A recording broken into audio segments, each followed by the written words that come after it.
Atlético emitiu uma nota há cerca de 1 hora informando sobre a situação de Alan Franco, o volante que na noite de ontem se machucou, caiu com o joelho, bateu o joelho muito fortemente no gramado, joelho direito, teve dificuldades inclusive para descer do gramado para a área de zona mista.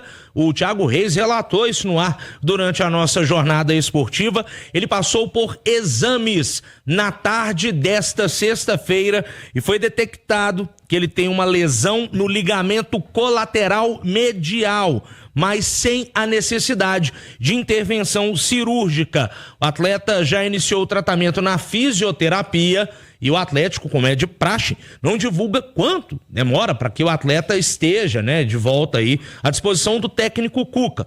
Portanto, o Galo, sem o Alan Franco, que é um dos principais jogadores desse esquema do Cuca, tem sido titular em praticamente todos os jogos na temporada 2025. E aí fica aquela questão, Cirilo? Quem vai entrar no lugar dele? Eu acredito que o meio-campo do Atlético contra o Vitória, nesse meio-campo a gente tenha o Rubens no lugar do Alan Franco, o Gabriel Menino entraria como esse segundo volante e aí teríamos também o Scarpa na armação das jogadas.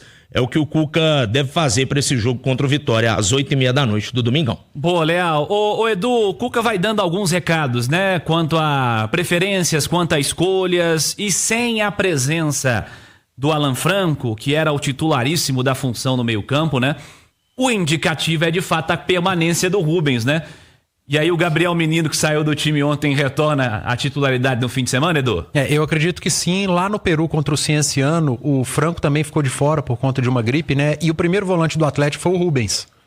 O Gabriel Menino jogou como segundo volante, que é a posição dele, mas o que chama atenção foi no segundo tempo, quando o Cuca tira o Gabriel Menino e coloca o Fausto Vera, lá naquele jogo contra o Cienciano. E eu tava comentando o jogo, a minha primeira impressão foi, Fausto Vera assume a função do primeiro volante e o Cuca adianta o Rubens. Mas isso não aconteceu. O Rubens se manteve como o primeiro volante e o Fausto Vera jogou à frente, pisando na área, tendo mais chutes de fora, e o Rubens como o primeiro volante, que se comportou muito bem a partir ali dos 20, 25 minutos do primeiro tempo, quando ele teve muita dificuldade. Então eu acho que o Cuca vai manter, porque na cabeça do Cuca, e pelo menos é o recado que ele vem passando pra gente, o Fausto Vera é a última das opções ali pro meio de campo, pra parte defensiva do meio de campo. Posso emendar uma pergunta na sua reflexão? Pode. Deveria ser a última das opções, o Fausto Vera? Aí é gosto, eu acho que entre todos os volantes do Atlético, Franco, o Rubens, que hoje joga como um segundo volante e como primeiro, e Gabriel Menino, entrando o Fausto Vera é o quarto da minha lista, em termos de qualidade. Então, eu concordo com o Cuca. Mas a partir do momento que você perde um dos quatro, o Fausto Vera pula uma casa. Ele passa a ser a primeira opção. Por que a primeira opção? Porque você joga com dois volantes, o primeiro e o segundo. Você não tem o Franco, só tem um reserva da função, que é o Fausto Vera. A partir de agora ele deve ser mais aproveitado, ou melhor aproveitado, tendo o Rubens no primeiro momento como o primeiro volante e o Gabriel Menino sendo esse segundo homem de meio de campo. Não vejo tanto mistério com a perda do Alan Franco. E torcer para que eles recuperem o quanto antes, para que retorne, porque é o titular absoluto da posição e jogando muito bem. E o cenário, Leal, aliás, sobre Rubens, Gabriel Menino, enfim, o Rubens eu tenho a impressão que independentemente da função, ele joga, Sim. O Cuca já o elogiou em alguns momentos, em vários momentos, na verdade. Ele é um cara muito prestigiado e acho que tem que ser mesmo, é bom jogador e não deixa... não mede esforços, Corre o jogo inteiro, é impressionante o que o Rubens entrega, sobretudo fisicamente. Mas certamente o Galo vai ao mercado contratar volante. Acho que já ia, Não sei quanto tempo o Alan Franco vai ficar fora, enfim. Os clubes não deixam públicas essas situações, com raríssimas exceções, mas certamente o Atlético vai ao mercado contratar volante, Para depois, não para agora. Exato, Cirilo. Até porque essa janela de transferências dos jogadores dos campeonatos estaduais, ela fecha hoje, daqui 40 minutos, certo? 7 da noite se encerra essa janela exclusiva aberta aí há pouco tempo.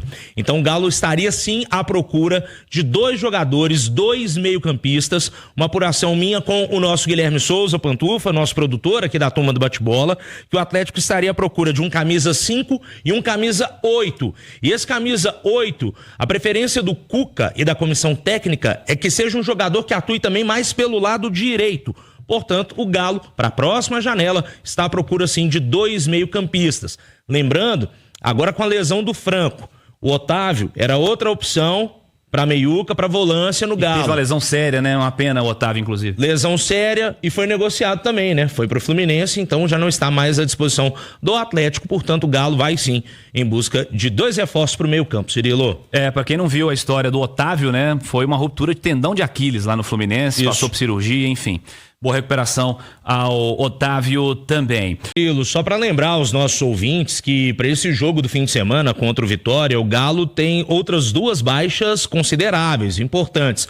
O Lianco tá fora, porque tomou o cartão vermelho no duelo contra o São Paulo, e o Júnior Santos, que teve lesão constatada às vésperas do jogo contra o Deportes Iquique. Então o Cuca vai ter que fazer pelo menos 3 mexidas, 3 mudanças nesse time do Galo para encarar o Leão da Barra.